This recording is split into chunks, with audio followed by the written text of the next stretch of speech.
all I did was take some of the leftover moss, coconut hut moss. I made my liner out of that. I filled that with soil, patted it down just a little bit, and then I'm going to bring in just a little bit. This is shale rock. A lot of people will use it around a rose bush because it will wick out the water, so you don't keep your roses too wet. A lot of people use this as top dressing. This is great in miniature gardening, terrariums, everything like that. When you're doing a terrarium, you have the lid on it. It's going to do over like they normally will and have water coming down the sides. This will help keep that water down a little bit so it doesn't stain on the inside. Terrariums will stain really, really easily every once in a while. So you have to take a little rag, and we'll show you how to do all that, and just kind of clean it up. And then also, in the terrariums, you want to use sheet moss. And what I do is, we sell this just like this in the bag. I take this whole bag when I do this. This is dried up just like this when it's in this bag.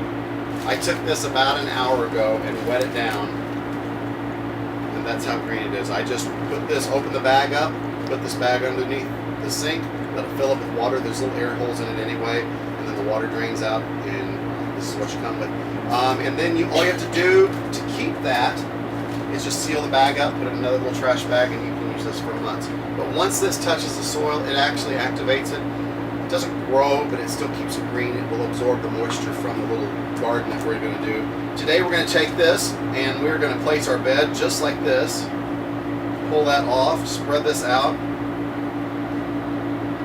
I went out and took some little cuttings off the hen and chicks. And today we're going to make a vegetable garden.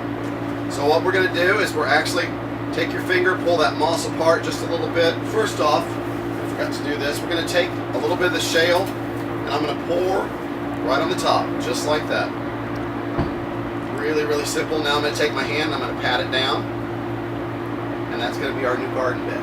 We're going to take these, peel as much off from that stem as you can. And this is a hen and chick, and if you've ever grown hen and chicks, they grow anywhere. It doesn't take much. And we're going to take that and stick it right down in the soil.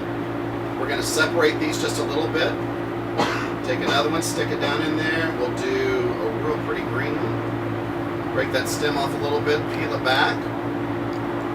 And when you're doing this gardening, you need special tools. They're really expensive. This is a stick off a pick, so I'm always prepared. So I'm going to take that down, make a little hole, and actually you just kind of plunge those down into the ground.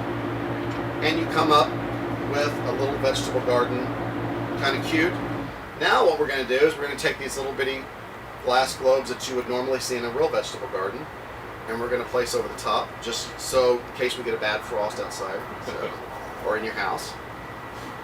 And put those over the top. Of course, we got to finish that out. We've got little shovels, hose, rakes, everything. Take the price tag off, it looks a little tacky, but we're going to stick these in just like someone was working in the yard and forgot. We're going to shovel that one in and then just lay the rake in on top. And you've created a little fairy garden that's actually going to grow. When these get bigger, you'll of course want to take off those lids, but that's going to get these incubated in and going to keep them fresh. It's going to kind of give you a cool look. This would be really cute just sitting on a coffee table or something, put a plate under it of course. If you don't want to do the soil or anything like that, just fill it up with moss and do a fake one, and it works really, really, really well. It's cute. We're going to set all this stuff up here.